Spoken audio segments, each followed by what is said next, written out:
మాకు ఇప్పుడు సెక్యూరిటీ లేకుండా ఏం సెక్యూరిటీ? మైనారిటీ కదా సార్, ఎన్ఆర్సీ కాదమ్మా, నువ్వు చదువుకున్నావు కదా, ఎన్ఆర్సీ ఏంటంటే తెలుసా? ఓన్లీ ఎన్ని డాక్యుమెంట్స్ కావాలంటే ఏం అక్కర్లేదు. చెప్పు నాన్న, నువ్వు మంచి ప్రశ్న అడిగావు. ఎన్ఆర్సీ ఏంటంటే తెలుసా?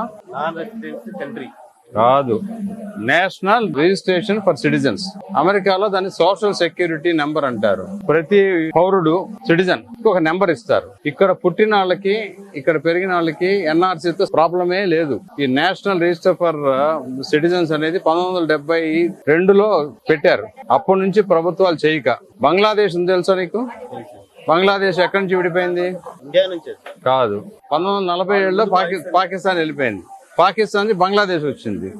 అప్పుడు 1972లో మన సొంత సిటిజన్స్ మనలాంటి వాళ్ళందరికీ ఒక నెంబర్ ఇవ్వాలి అని అనుకున్నారు. అప్పుడు ఈ టెక్నాలజీ లేక అలా నడుచుకుంటూ వచ్చింది. ఎన్ఆర్సీ మూలాన ముస్లిం గానీ, క్రిస్టియన్ గానీ, హిందూకి గానీ, మన భారతదేశ పౌరులకి ఏ మాత్రం నష్టం లేదు. సిటిజన్షిప్ ఓల్డ్ వాళ్ళది కూడా ప్రూవ్ చేసుకోమని అసలు ఇక్కడ పుట్టిన వాళ్ళకి లేదమ్మా. ఇంకోటి ఏంటంటే సిఏఏ ఉంది కదా, అంటే ఫుల్ ఫామ్ తెలుసా? అంటే సిటిజన్స్ అమెండ్మెంట్ యాక్ట్. మన దేశాల నుంచి మన పౌరులు గాని చాలా మంది అనేక బాధలు పడతా ఉన్నారు చుట్టుపక్కల దేశాల్లో.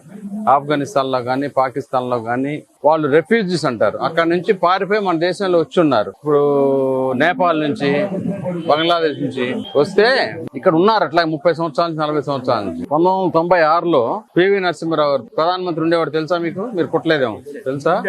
ఆ ప్రధానమంత్రి గారు ఆఖరి స్పీచ్ ప్రధానమంత్రిగా ఇచ్చింది ఏంటంటే, మన సిటిజన్స్ అందరికీ బానే ఉంటాం, ఈ ఎన్ఆర్సీ ద్వారా అందరినీ రిజిస్టర్ చేద్దాం, కానీ మన సిటిజన్స్ కాని వాళ్ళు మన దేశంలో ఒక 10 కోట్ల మంది ఉన్నారు సుమారుగా. 10 కోట్ల 5 కోట్ల ఉన్నారు సుమారుగా. వాళ్ళు ఇబ్బందులు పడుతున్నారు. వాళ్ళ పిల్లలు, వాళ్ళ జీవితాలకి పాస్పోర్ట్ రాదు, ఆధార్ కార్డు రాదు. ఈ దేశంలో ఉన్నాము, పాకిస్తాన్ లోనూ, శ్రీలంకలోనూ, లేకపోతే శ్రీలంకలో చాలా మంది ఉన్నారు. 1914 అక్కర్లేదమ్మా, అదంతా ఊరిని అపోహ. నువ్వు వెబ్సైట్లు చూసుకో. 2014 మీడియాలో వస్తున్నాయి. తప్పమ్మా, సోషల్ మీడియా అంతా దొంగ మీడియా. నేనైతే అబద్ధం చెప్పాలని పని లేదు. 2014 నాటికి ఈ భారతదేశంలో ఉన్న ప్రతి మనిషి, మగ గాని ఆడ గాని, మీరు వచ్చి గవర్నమెంట్ కి సరెండర్ అవ్వండి, మేము ఇట్లా ఉన్నామని, వాళ్ళకి పాస్పోర్ట్ ఇస్తాం. అంటే ఇక నుంచి వచ్చే వాళ్ళని ఆపుదామని. మన దేశ జనాభా ఎక్కువ ఉంది కదా, దొంగతనంగా వచ్చారు. 2014 కట్ ఆఫ్ డేట్ పెట్టి అప్పుడు వరకు ఆల్రెడీ దేశంలో ఉన్నట్లు గనక నిరూపించుకుంటే వాళ్ళకి పాస్పోర్ట్ ఇస్తారని. వచ్చింది సిఏఏ యాక్ట్ అంటే ఏంటని చదువు. Citizens amendment act.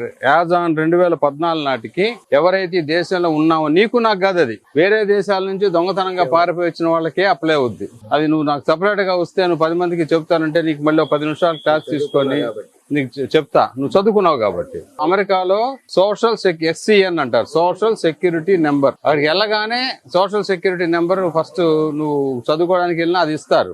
ఎక్కడ తిరిగినా అమెరికాలో ఆ నెంబర్ లేకపోతే ఏం జరగదు. ఎన్ఆర్సీ అది ఒకటే. ఓకే, నువ్వు వస్తానంటే రామ్మా, నేను చెప్తా. కమలం గుర్తుకే మన ఓటు. మీ సుజనా చౌదరి, బీజేపీ అభ్యర్థి, విజయవాడ పశ్చిమ నియోజకవర్గం.